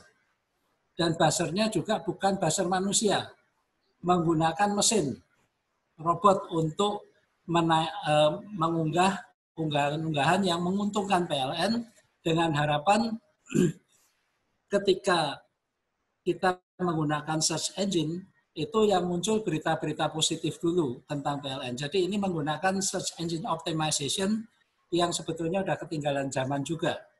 Ini menambah kemarahan pelanggan terhadap PLN. Disinilah pentingnya sistem pengelolaan keluhan pelanggan, antara lain adalah membuka saluran keluhan atau pengaduan itu supaya lebih lancar, kemudian adanya cara untuk merespon keluhan pelanggan secara komunikasi, dan internal adalah proses bagaimana keluhan ini dikelola, bukan hanya mengatasi keluhannya, tapi juga untuk mengungkap adanya permasalahan di dalam perusahaan, sehingga ujung-ujungnya adalah perbaikan sistem pelayanan dari perusahaan itu sendiri. Baik. Juga saya menyoroti SIKM, Surat Izin Keluar Masuk Jakarta. Ini pemerintah Provinsi DKI, ada peraturan gubernurnya bahwa yang akan ke Jakarta atau yang warga Jakarta yang akan keluar dan kembali lagi, itu harus punya surat izin keluar masuk Jakarta. Permasalahannya adalah peraturan itu dibuat dalam masa yang singkat, untuk implementasi tidak didukung dengan infrastruktur, sistem IT yang memadai, sistem call center yang memadai, sehingga banyak yang mengajukan SIKM berhari-hari mengirim email mental terus, nggak bisa masuk. Call center di telepon nggak bisa masuk. Apa yang terjadi adalah membuat masyarakat ini juga bingung dan juga frustrasi dan marah. Ini tidak sedikit juga pengaduan yang masuk ke Ombudsman tentang SIKM ini.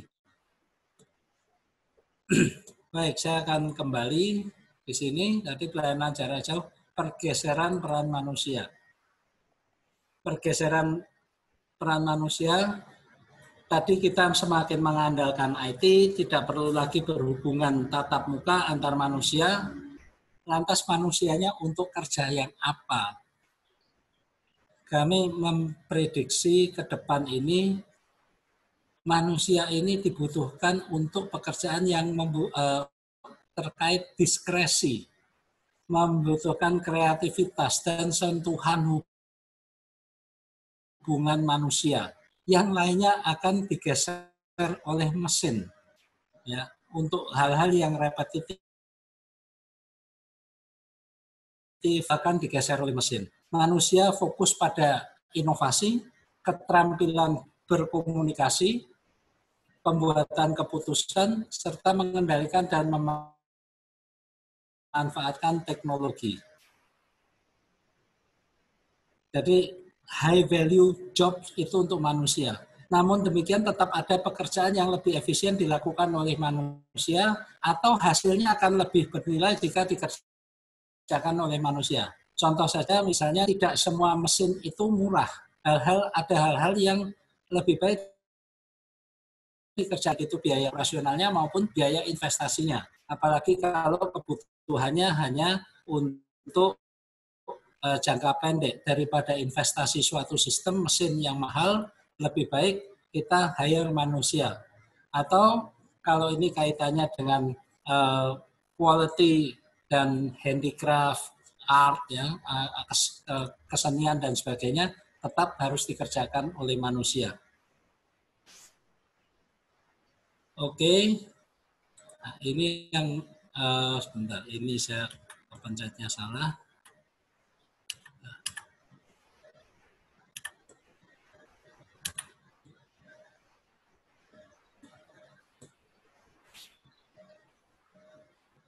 Perubahan keakraban sosial, media sosial ini semakin kuat menggeser peran media mainstream. Kita melihat bagaimana setiap perusahaan besar, instansi ini sekarang semuanya mempunyai akun media sosial untuk menyampaikan informasi, untuk berinteraksi dengan para pemangku kepentingan. Ujung-ujungnya juga anggaran untuk iklan di media mainstream juga menurun. Ini teman-teman media pasti merasakan. Kemudian juga interaksi langsung melalui pertanyaan, informasi, dan sebagainya melalui media sosial. Nah, karena banyak yang bekerja dari rumah, ini juga pergaulan manusia ini berubah. Tadinya kita ini tiap hari ketemunya dengan teman-teman di kantor, karena banyak bekerja di rumah, kita ini menjadi lebih dekat dengan tetangga lagi. Yang tadinya ketemu tetangga hanya pagi hari, selamat pagi, udah jalan, pulang juga, apa kabar, udah masuk rumah lagi. Sekarang pergaulan ini kita menjadi lebih kenal tetangga-tetangga kita. Kemudian juga interaksi dengan keluarga inti ini makin intens. Suami, istri, anak, dengan orang tua dan sebagainya, apalagi anak-anak juga belajar dari rumah, orang tuanya bekerja dari rumah, orang tua harus mendampingi anaknya belajar dari rumah, ini makin intens. Memang ada sebagian juga yang karena tiap hari ketemunya berlama-lama, jadi bertengkar juga, bukannya makin baik, makin bertengkar. Tapi intinya adalah keluarga inti ini menjadi lebih dekat, lebih mengenal pribadi satu dengan yang lain. Dan ini tentunya mengubah perilaku sosial kita, keluar karena sudah seharian di rumah bekerja, rumah dibutuhkan rumah yang lebih besar, rumah yang lebih nyaman. Ketika keluar ini biasanya bukan lagi untuk bekerja, keluar adalah untuk berekreasi. Tapi tantangan saat ini adalah bagaimana mengembalikan kualitas hidup, mengembalikan standar penghasilan keluarga yang selama ini sudah mengalami turun selama COVID ini. Dan saya tadi sejalan dengan apa yang disampaikan oleh Mas Haryadi dan juga Pak Randy, kita hadapi yang tidak terelakkan. Kita harus menerima bahwa dunia ini telah berubah secara permanen. Misalnya work from home itu udah permanen, nggak mungkin nanti balik lagi seperti dulu karena ternyata ada manfaat-manfaatnya. Yang kita perlu lakukan adalah antisipasi perubahan-perubahan berikutnya, karena satu perubahan ini akan membawa banyak perubahan. Tapi di awal sudah saya sampaikan bagaimana kondisi ikatan kerja antara pekerja dengan perusahaan, kemudian juga perubahan perilaku, kebutuhan transportasi dan sebagainya, kita antisipasi itu nanti implikasinya apa terhadap bidang kita, peka terhadap gejala-gejala perubahan sejak dini, bahwa Indonesia hari ini mengalami kondisi COVID yang agak parah ini karena kita gagal mengantisipasi, gagal kita kurang peka sejak dini. Bahkan sampai dengan Februari pun pejabat-pejabat tinggi negara masih menafikan bahwa Indonesia ini rentan terhadap serangan virus corona. Kemudian kita harus beradaptasi bahwa ya corona is here. Tapi kita nggak boleh kalah dengan corona. Ya biarpun corona ini belum mampu diatasi, tapi kehidupan kita tetap harus berlangsung. Untuk itu kita menyesuaikan diri. Tadi yang disampaikan oleh Pak Randy adalah adjust the sail. Kita nggak bisa menjadi terlalu pesimis, nggak bisa menjadi terlalu optimis. Kita sesuaikan. Nanti layar kapalnya kita sesuaikan agar kapal kita tidak hanyut dan tenggelam. Sementara terus berinovasi, karena dalam perubahan ini selalu ada peluang-peluang. Kita jangan hanya sekedar jadi korban perubahan, tapi jadilah kita yang membawa perubahan, mengintroduksi inovasi-inovasi, selalu berusaha to be the first, to be the best, to be the most efficient. To be the first, kita ini banyaklah. Inovasi yang pertama kita, siapa sih yang tidak kenal Sony Walkman kan? Tapi walaupun itu sudah zamannya udah sekitar 40 tahun yang lalu, tapi kita ingat the first portable stereo adalah Sony Walkman. Ya. To be the best, most efficient. Sebagai penutup, kita terus berikhtiar untuk menjadi yang pertama, yaitu kita terus inovatif, yang menjadi yang terbaik. Kita harus menciptakan culture of excellence. Kalau kerja ini jangan setengah-setengah. Kalau kerja jadilah yang terbaik sekalian, menghasilkan yang produk terbaik, menjadi yang paling efisien, dan dengan demikian kita meraih kepercayaan pelanggan kita, pengguna jasa, pengguna produk kita. Earn the trust of your customers. Demikian paparan dari saya. Selanjutnya saya kembalikan kepada Pak Randy untuk sesi berikutnya. Baik, terima kasih kepada Bapak Alvin Lee atas insight-nya yang sangat menarik sekali. Kemudian sekarang kita akan masuk sesi Q&A. Mohon maaf, namun sebelumnya karena waktu kita juga ternyata sudah lewat dari jam 9, kami akan merangkum menjadi masing-masing pembicara, kami akan memberikan satu pertanyaan sehingga kita tidak melewatkan waktu yang sudah lewat dari seharusnya. Baik, untuk pertanyaan yang pertama, ini diarahkan kepada Bapak Haryadi. Mohon izin untuk kesempatannya ya Pak. Ini ada pertanyaan, Pak Haryadi, jika jumlah karyawan yang di PHK diprediksi akan terus meningkat, dan akhirnya menambah jumlah pengangguran, dalam tanda kutip adalah sesuatu yang mungkin yang tidak diinginkan namun mungkin bisa terjadi, kira-kira tindakan preventif apa yang perlu dilakukan oleh pemerintah? Dalam hal ini, apakah ada inisiatif tertentu dari Apindo untuk setidaknya meminimalisir jumlah dari pengangguran itu sendiri? Silakan mungkin Pak Haryadi dulu, sebelum lanjut kepada Pak Denon dan baru kemudian kepada Pak Alvin. Jadi begini Mas, tanggung jawab utama dari negara itu kan adalah memberikan penghidupan yang layak dan memberikan lapangan pekerjaan bagi rakyatnya. Undang-Undang Dasar 45 kita bunyinya begitu. Jadi kembali kepada peran negara itu bagaimana. Tadi kan saya sampaikan tuh, ini juga saya sempat baca ada chat, ada PGN tetap sesuai dengan kontraknya gitu ya. Pokoknya ya maunya aja gitu loh, mau menang sendiri aja. Ya kalau negara maunya menang sendiri ya repot lah kan kira-kira gitu. Jadi memang kami masih melihat belum tune in nih antara pemerintah yang harusnya bertugas betul-betul mengamankan situasi dampak ini ekonominya ya dengan menjaga dirinya sendiri gitu loh. Jadi agak agak kurang pas gitu. Dan itu kita melihat banyak hal yang intinya stimulus itu kan sebetulnya simpel. Bagaimana bisa memberikan kepada dunia usaha penekanan biaya. Biayanya itu bebannya dikurangi. Intinya begitu ya. Intinya bebannya dikurangi dan diberikan ruang untuk mereka itu survive. Nah, sekarang bebannya itu disuruh tanggungnya terus. Nah, kalau dunia usahanya disuruh tanggung terus, kan akhirnya dia harus melakukan adjustment, kan, harus melakukan penghematan dan sebagainya.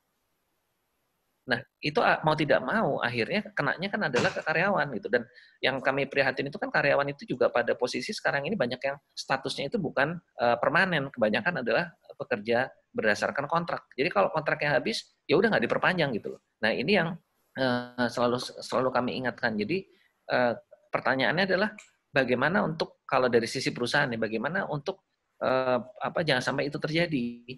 Nah, kalau itu tidak terjadi, maka perusahaan itu harus mengambil risiko tetap melakukan kegiatan usahanya dalam tanda petik ya, dengan harapan demand-nya itu juga ada gitu. Jadi kuncinya itu sebetulnya kalau kita semua mau survive adalah demand-nya itu ada nggak, permintaannya itu ada nggak. Kalau nggak ada permintaan, mau di stimulus seperti apa juga nggak akan sanggup untuk menopang begitu. Mas, itu contohnya di sektornya Mas Denon. Ya kalau nggak ada penumpangnya gimana mau survive kan gitu kan. Tadi Mas Denon juga cerita, Mas Alvin tadi cerita, bukannya Angkasa Pura juga ngebantuin malah naikin biaya service charge-nya kan. Itu kan logikanya di mana gitu loh. Nah, itu hal-hal yang kayak begitu yang saya lihat, jadi negara sendiri juga mau menang sendiri. Ini udah ya kalau udah begitu kita nggak bisa ngomong lagi kan. Harusnya negara justru hadir bisa menjembatani itu. Jadi bukannya beban dikurangi, tapi beban itu malah ditambah. Kira-kira begitu. Terima kasih, Mas. Menarik sekali, Mas Haryadi. Jadi, itu insight dari Pak Haryadi bahwa memang dalam konteks ini seyogyanya kita bekerja bersama-sama, baik pemerintah khususnya maupun juga para pengusaha dan juga rakyat harusnya saling bahu-membahu ya Pak Haryadi ya, agar masalah ini bisa terselesaikan dengan baik. Baik, itu yang pertama. Selanjutnya saya akan lanjut kepada pembicara kita yang kedua, Pak Denon. Mohon izin Pak. Terkait strategi untuk pembatasan kapasitas penumpang, Pak.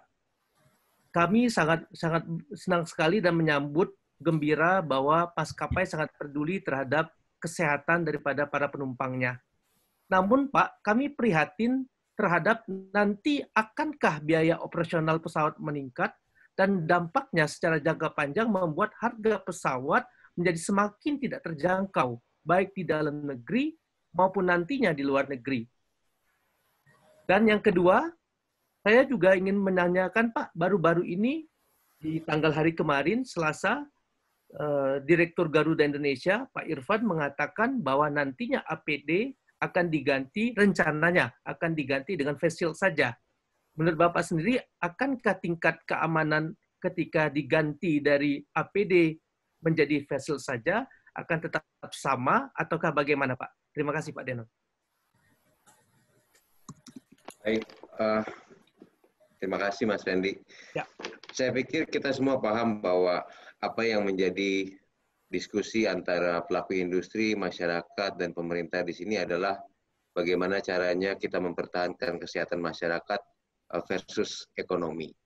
Artinya dua-dua ini sama-sama kritikal, apalagi semua ini terjadi dalam waktu yang sangat singkat. Jadi dinamika pemerintah merespon situasi abnormal ini, dinamika pemerintah dalam merespon situasi abnormal ini, tentu kita harus melihat apa yang pertama dalam tadi disampaikan juga oleh beberapa penanya di sini, apakah yang diterapkan secara aturan di dalam penerbangan Indonesia ini merefer kepada aturan-aturan internasional. Dalam hal ini adalah ICAO, IATA, EASA. Sebetulnya kalau saya boleh jawab, iya, dan memang aturan-aturan secara internasional bahkan tidak mengatur physical distancing di dalam pesawat. Karena memang menurut keterangan mereka belum pernah ada yang terbukti secara secara massal bahwa penularan itu terjadi di dalam pesawat. Namun demikian yang tadi saya sampaikan bahwa kita harus kembali lagi bertanya kepada masyarakat, apakah ini yang menjadi keinginan masyarakat untuk diterapkan dalam membangkitkan rasa percaya mereka untuk menggunakan transportasi ini. Nah, ini yang saya pikir kita harus menjaga keseimbangan apa yang menjadi harapan masyarakat dan apa yang menjadi protokol yang ditetapkan oleh pemerintah. Dalam kaitan kemudian ada penambahan biaya terhadap kos operasional dari pesawat, saya pikir dengan pembatasan jumlah maksimum ini, kami berharap ada satu mekanisme disinsentif bagi maskapai sehingga dalam pengurangan kapasitas ini tidak menambah beban maskapai dalam melakukan kegiatan operasional mereka. Kemudian apabila dari sisi aturan-aturan ini menjadi tambahan biaya yang nanti harus ditanggung oleh maskapai, ya sudah pasti tentu ini akan menjadi biaya yang akan dicas semua kepada penumpang. Namun saya berharap ini semua bisa menjadi satu pemikiran sehingga apa yang disesuaikan di dalam aturan-aturan pemerintah ini dipertimbangkan lebih kepada pertimbangan agar masyarakat tidak menambah beban biaya untuk melakukan kegiatan penerbangan. Yang disampaikan oleh Garuda Indonesia terkait dengan APD diganti dengan face shield, sebetulnya yang menjadi rekomendasi dari aturan internasional dalam hal ini rekomendasi ICAO adalah menggunakan face shield itu. Jadi saya pikir sampai sejauh ini apa yang sudah dilakukan oleh Direktorat Jenderal Perhubungan Udara lebih banyak merefer kepada aturan-aturan internasional, bahkan kita merespon apa yang menjadi kenyamanan masyarakat untuk memilih transportasi udara sebagai alat transportasi pilihan utama gitu. Itu yang saya pikir perlu diketahui oleh kita semua. Baik, terima kasih Pak Denon. Semoga semua niat baik kita akan terlaksana eksekusi dengan baik dan kita semua mendapatkan manfaat nantinya. Terima kasih Pak. Selanjutnya kepada pembicara yang ketiga, Pak Alvin, mohon izin Pak. Ada 2 pertanyaan. Yang pertama, culture manusia kita Pak, bukankah sudah terbiasa dengan sistematis tatap muka? Dan juga terbiasa dengan menyentuh sebelum membeli barang, dan seterusnya, dan seterusnya. Dan juga terbiasa ketika bertemu dengan dokter, konon kalau tidak dipegang, ada asumsi bahwa atau sugesti bahwa mereka belum pergi ke dokter. Sehingga akan ada pertanyaan, akankah kita sebenarnya masyarakat Indonesia menerima perubahan virtual atau digital ini secara sungguh-sungguh, ataukah behavior-nya hanya karena terpaksa, sehingga ketika dianggap semuanya bisa kembali seperti semula, mereka akan tetap kembali seperti ke behavior atau perilaku yang semula. Itu yang pertama, Pak. Yang kedua, Indonesia terkenal dengan penduduk yang padat dan juga terkenal dengan padat karyanya, Pak. Bila mana dilakukan dengan contoh, tadi Bapak banyak mengatakan kita bisa menggunakan mesin dan seterusnya, bagaimana sudut pandang Pak Alvin terhadap dampaknya kepada masyarakat yang mungkin memang terkait kreativitasnya, idenya juga memang masih kurang mumpuni dan bisa berdampak pada kehilangan pekerjaan nantinya, Pak. Silakan kepada Pak Alvin.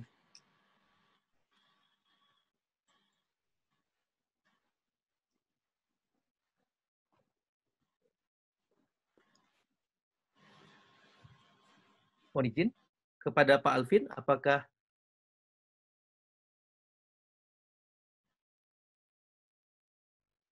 oke, saya lihat kelihatannya terputus ya. Terputus sepertinya Pak koneksinya Pak Alvin. Ya. Di call dulu ya. Kok nggak ada ya Pak Alvin kok? Polling dulu bentar. Terus mungkin ya. Mas, polling dulu. Polling. Oh, silakan. Pak Alvin kita call. Sebentar. Pak Alvin saya call dulu. Silakan. Oke, sambil menunggu Bang Herzaki, polling di bagian sebelah mana bisa dibantu? Bapak terlepas, ada pertanyaan buat Bapak. Sebentar, ini komputer saya itu trouble. Oh, ada trouble. Saya restart Pak ini. Oh, enggak apa-apa. Enggak apa-apa. Enggak apa-apa, kita tunggu sebentar. Oke, baik Pak. Saya restart Pak ya. Iya Pak, masih. Ya, lagi restart dulu komputernya. Polling sebentar ya. Baik. Sambil menunggu rekan-rekan semua, boleh dibantu kita ada polling yang sudah disiapkan saat ini, sudah ada tampil di layar Anda masing-masing. Tolong harap diisi supaya kita bisa melihat bagaimana efektivitas kita untuk perbaikan tentunya di acara-acara SEO Talk selanjutnya. Kami berikan waktu dan kesempatan, mohon untuk diisi.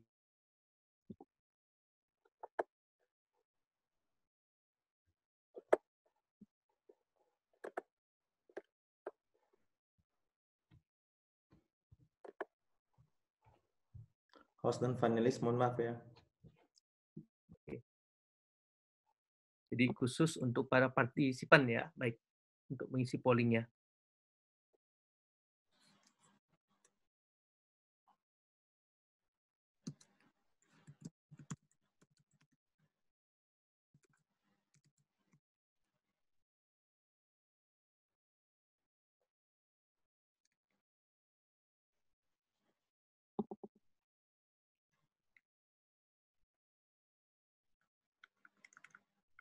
Halo.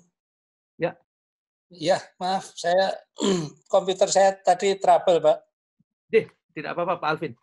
Ya. Mohon izin, Pak, saya lanjutkan. Kalau begitu, ada 2 pertanyaan yang ditujukan kepada Pak Alvin. Ya. Yang pertama, ada pertanyaan bahwa, bukankah Pak Alvin, culture manusia Indonesia, kita sudah terbiasa dengan tatap muka. Ya. Kita juga terbiasa dengan menyentuh sebelum membeli. Ya. Kalaupun ke dokter, kita sudah terbiasa untuk disentuh, atau ada sugesti bahkan kita belum ke dokter kalau belum disentuh dokter itu sendiri. Ya. Sehingga ada pertanyaan, Pak, akankah masyarakat Indonesia behavior-nya mereka akan menerima dengan baik bila mana digantikan dengan yang namanya sistem virtual ataupun mesin? Ataukah sebenarnya mereka hanya terpaksa menggunakan fasilitas tersebut dan tetap nyaman memilih kembali ke kebiasaan yang lama apabila ada secercah harapan untuk bisa kembali ke tempat ataupun habit yang lama? Itu yang pertama, Ya. Pak. Yang kedua, saya mau izin lanjutkan dulu, Ya, Pak Alvin. ya. Boleh? Oke. Yang kedua, Indonesia adalah penduduk yang sangat padat dan juga terkenal dengan padat karya. Bila mana, Pak Alvin, dilakukan contoh adanya mesin sebagaimana pengganti tenaga-tenaga kerja di padat karya, misalkan di pabrik, misalnya seperti itu, menurut pendapat Bapak, bagaimana sudut pandang Bapak melihat atau menyikapi dampaknya kepada para pekerja, dalam tanda kutip seperti buruh, melihat ataupun menyikapi keadaan yang mungkin kurang menguntungkan bagi mereka. Walaupun mereka mungkin ingin berubah, namun bisa jadi dampak pendidikan mereka itu bisa menjadi faktor penghambat mereka untuk bisa melakukan inovasi-inovasi dalam waktu yang singkat. Silakan, Ya, Pak. baik. Yang pertama tentang budaya tatap muka ya. Kita nggak punya pilihan. Ini ya kita harus move on. Memang menerima bahwa dunia ini sudah berubah. Saya kira ini juga secara bertahap. Memang ini tidak nyaman karena semua perubahan itu kecuali yang kita inginkan itu tidak pernah nyaman. Tapi ini kan sudah terbukti ya, kita belanja online ini terus meningkat terus. Terutama untuk hal-hal yang tidak secara langsung bersentuhan dengan tubuh. Misalnya pakaian ini memang harus dicoba dulu. Tapi dengan COVID ini pun sekarang kita datang ke toko-toko pakaian juga ada sign-nya kan. Mohon untuk tidak dicoba. Boleh dipegang tapi nggak boleh dicoba. Nah, hal-hal seperti ini memang tidak bisa kita hindari. Ya, kita harus menerima keadaan itu. Nggak ada pilihan lagi. Demikian juga tadi ketemu dokter dan sebagainya. Saya sendiri juga merasakan. Saya kebetulan beberapa pekan yang lalu sempat harus konsultasi dengan dokter. Dokter menyampaikan, maaf Pak, saya sementara tidak praktek. Kalau mau konsultasi lewat telepon saja, kemudian diberitahukan, oke, lakukan ini ABCD, ya. Atau Bapak ke lab, nanti hasilnya seperti apa? Hasilnya itu saya kirimkan ke dokter, kemudian dokter memberikan resep pada saya apa yang harus dilakukan. Ya memang ini perubahan yang tidak kita kehendaki, tapi kita tidak bisa menolaknya. Kemudian mengenai padat karya, ini justru yang menjadi kekhawatiran kami, Pak. Karena Indonesia ini masyarakatnya, populasi kita ini kan luar biasa. Dan dengan perubahan atau pergeseran fungsi manusia ini menjadi tantangan bagi pemerintah untuk mentransformasi manusia Indonesia ini agar menjadi innovation oriented. Jangan hanya bekerja sebagai pekerja manual, tapi bekerja sebagai pekerja yang memberikan nilai tambah. Kita sebetulnya bisa belajar seperti pengalaman Singapura ya. Singapura dulu itu mengerjakan pabrik garment. Ya, pekerja-pekerja dari Singapura, orang warga Singapura bekerja di pabrik garment, tapi kemudian mereka beralih untuk high value jobs. Warga negara Singapura mengerjakan high value jobs, sedangkan yang low value jobs itu diberikan pada warga negara asing. Makanya banyak pekerja migran di Singapura. Nah, kita sekarang tidak mikirkan untuk pekerja migran, tapi bagaimana pekerjaan-pekerjaan di Indonesia ini yang sebagian nanti akan diambil oleh mesin, itu tidak menyebabkan tingkat pengangguran yang meningkat di Indonesia, tapi pekerja-pekerja yang sekarang mungkin terancam pekerjaannya sudah disiapkan untuk misalnya mereka menjadi wirausaha, mereka mempunyai keterampilan, menghasilkan hal lain, dan juga tidak menutup kemungkinan kita menggalakkan kembali industri pertanian kita. Pertanian itu tetap butuh manusia. Nah, manusia butuh makan. Industri juga butuh hasil pertanian. Nah, apakah kita tetap mau go ahead, full steam ahead dengan industrialisasi, atau kita hidupkan lagi pertanian yang high value agriculture misalnya, dengan high tech agriculture juga. Saya kira ini menjadi tantangan bersama bahwa memang akan banyak pekerjaan yang terancam, tapi itu fungsinya negara, fungsinya pemerintah adalah memberikan solusi bagi warga negaranya yang terancam, terlindungi, kehidupannya, kualitas kehidupannya juga terlindungi. Saya izin tadi menjawab di luar dua pertanyaan ini ya. Tadi ada pertanyaan dari Bapak atau Ibu Hayun tentang kaitannya antara tes PCR dengan penerbangan. Nah, ini yang saya juga soroti. Secara pribadi saya menilai Indonesia ini sudah kebablasan tentang persyaratan untuk pengguna jasa penerbangan. Bayangkan untuk naik pesawat harus ada surat keterangan sehat, harus ada sertifikat rapid test, sebagian daerah mewajibkan PCR. Saya coba bandingannya di negara lain, ada tidak yang melakukan seperti ini, saya belum ketemu. Tadi yang disampaikan Pak Denon juga belum ada buktinya bahwa orang terbang itu mempercepat penyebaran COVID. Apalagi dengan protokol kesehatan yang sedemikian ketat. Di Australia, Jepang, bahkan di Jepang itu saya mendapatkan di Ombudsman kami mendapatkan keluhan dari warga negara Indonesia di Jepang yang akan kembali ke Indonesia. Mereka ini kesulitan untuk kembali ke Indonesia, mereka harus tes PCR. Mereka ke rumah sakit di Jepang ditolak. Mereka ditanya, ngapain kamu butuh PCR? PCR itu hanya untuk orang-orang yang sudah ada gejalanya.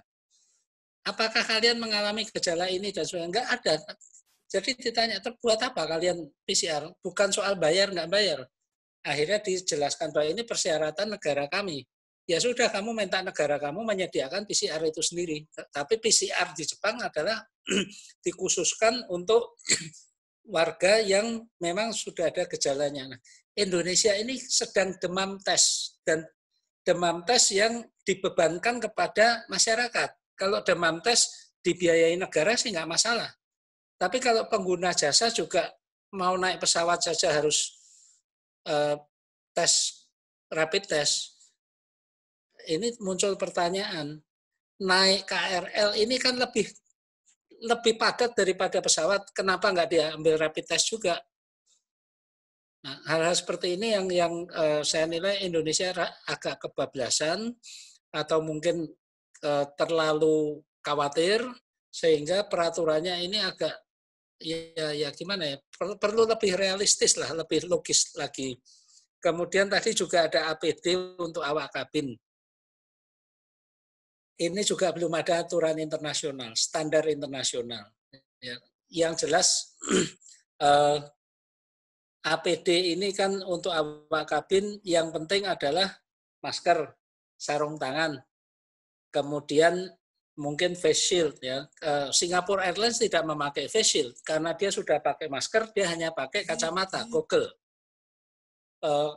Kalau ada airline yang kemudian menggunakan APD kedokteran dan sebagainya, rasa-rasanya berlebihan deh.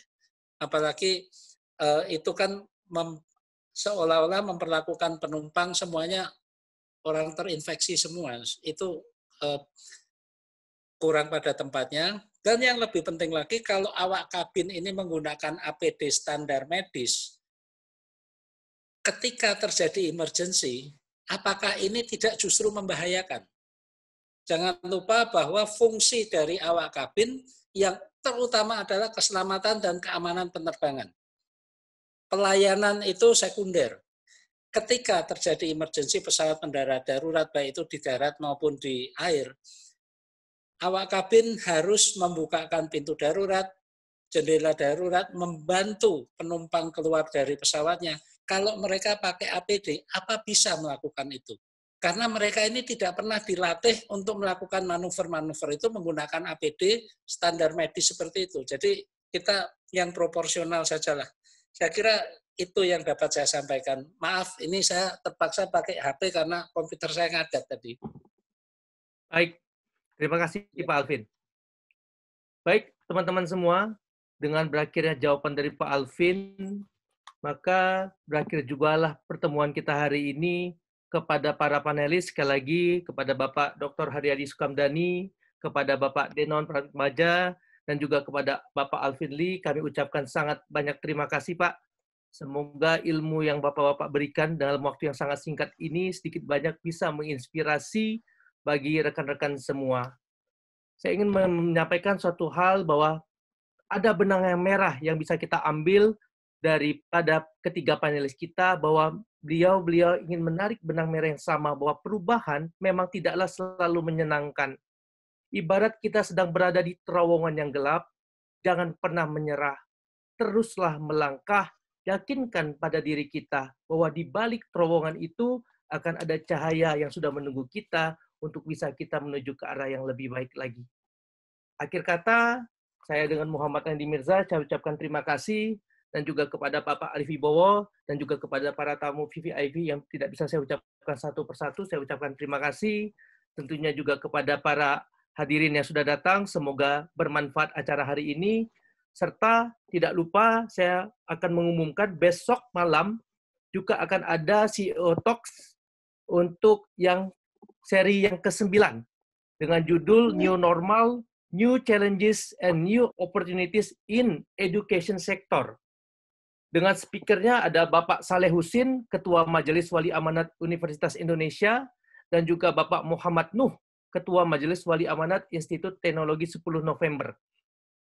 Untuk linknya nanti akan diberikan juga oleh panitia. Akhir kata saya ucapkan terima kasih. Wabillahi taufiq wal hidayah. Wassalamualaikum warahmatullahi wabarakatuh. Terima kasih semua.